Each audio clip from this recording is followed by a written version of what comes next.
Assalamualaikum warahmatullahi wabarakatuh. Perkenalkan, kami dari kelompok 3 akan mempresentasikan materi tentang geostrategi. Bersama dengan saya, Indah Putrani Lahagu, absen 25, dan dua rekan saya yaitu Raihan Al-Hafiz, absen 37, dan Rian Agafe Putra, absen 04. Pertama-tama, apa sih yang dimaksud dengan geostrategi? Geostrategi diartikan sebagai metode atau aturan-aturan untuk mewujudkan cita-cita dan tujuan melalui proses pembangunan yang memberikan arahan.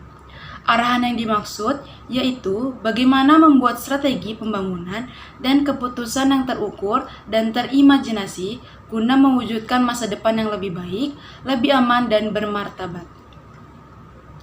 Pembentukan geostrategi ini diawali dengan kesadaran bahwa bangsa dan negara memiliki faktor-faktor yang setiap saat dapat menjadi pemecah belah. Akibatnya, kesatuan bangsa akan hancur. Artinya, geostrategi ini berasal dari kesadaran terbentuknya bangsa Indonesia yang majemuk dan heterogen. Tiap suku bangsa mempunyai hubungan historis dan psikologis dengan daerahnya. Geostrategi Indonesia dirumuskan bukan untuk kepentingan politik ataupun menguasai bangsa lain, melainkan sebagai kondisi atau metode atau doktrin untuk mengembangkan potensi kekuatan nasional di dalam melaksanakan pembangunan nasional, guna merealisasikan amanat pembukaan UUD 1945 di dalam mewujudkan cita-cita proklamasi bangsa Indonesia yang merdeka, bersatu, berdaulat, adil, dan makmur. Nah, geostrategi Indonesia inilah yang dirumuskan dalam bentuk ketahanan nasional. Lalu, apa sih yang dimaksud dengan ketahanan nasional?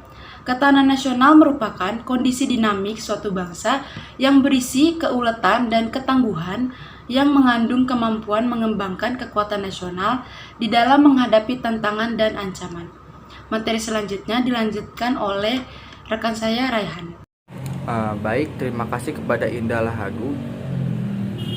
Selanjutnya itu ada konsepsi ketahanan nasional.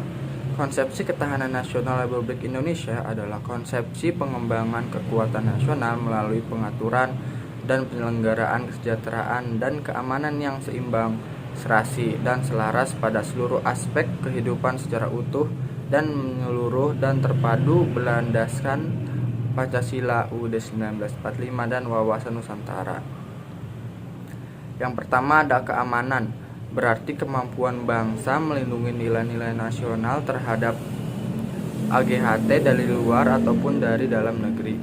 Yang kedua ada keuletan. Keuletan adalah usaha terus-menerus secara giat dengan kemampuan yang keras di dalam menggunakan segala kemampuan dan kecakapan untuk mencapai cita-cita proklamasi dan tujuan nasional.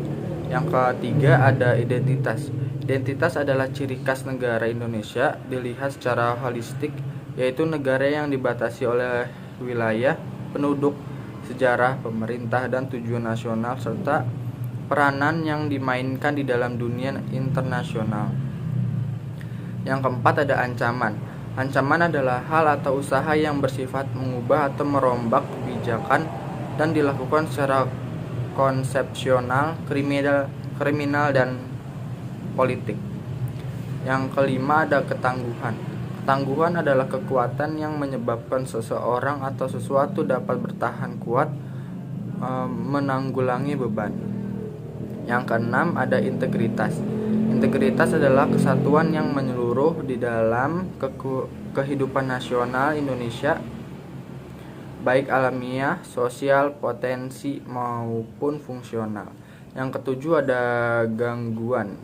Gangguan adalah hal atau usaha yang berasal dari luar, bertujuan melemahkan atau menghalang-halangi secara tidak konsepsional. Yang kedelapan, itu yang terakhir, adalah tantangan. Tantangan adalah hal atau usaha yang bertujuan mengunggah kemampuan. Materi selanjutnya akan dilanjutkan oleh Rian. Baik, terima kasih. Selanjutnya, pengaruh ketahanan nasional dan kehidupan berbangsa dan bernegara. Yang pertama, pengaruh aspek ideologi. Ideologi mengandung konsep dasar mengenai kehidupan yang dicita-citakan oleh suatu bangsa. Jika dilihat dari secara teoritis, maka sebuah ideologi bersumber dari suatu falsafah dan merupakan pelaksanaan dari suatu sistem filsafat tersebut. Yang nomor 2, pengaruh liberalisme.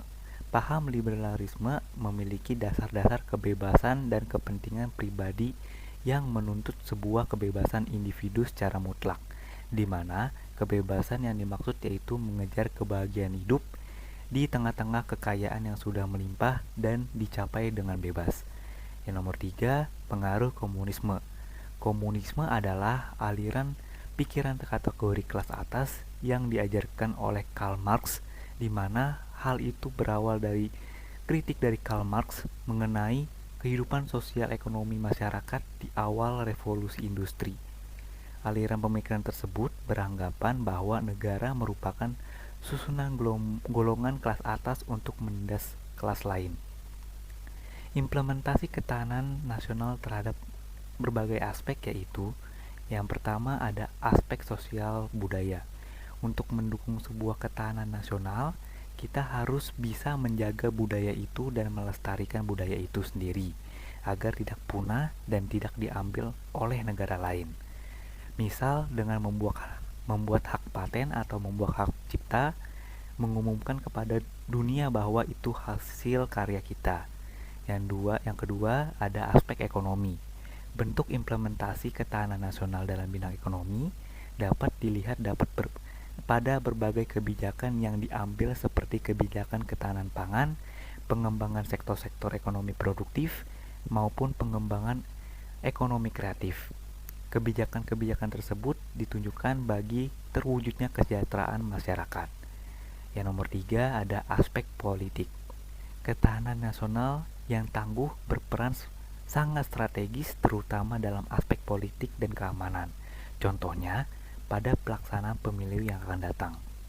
Yang keempat ada aspek keamanan. Kondisi kehidupan politik bangsa Indonesia yang dilandaskan demokrasi bertumbuh pada perkembangan demokrasi Pancasila dan Undang-Undang Dasar 1945 yang mengandung kemampuan memelihara stabilitas politik yang sehat dan dinamis serta kemampuan menerapkan politik luar negeri yang bebas dan aktif. Dan yang terakhir ada aspek ketahanan pangan. Contohnya dengan menciptakan kesadaran masyarakat untuk mengkonsumsi aneka ragam pangan dengan prinsip gizi seimbang. Baik, sekian presentasi yang kami paparkan. Mohon maaf jika ada kesalahan dalam penyampaian atau tutur kata kami. Semoga materi kali ini bisa menjadi bekal kita di masa depan.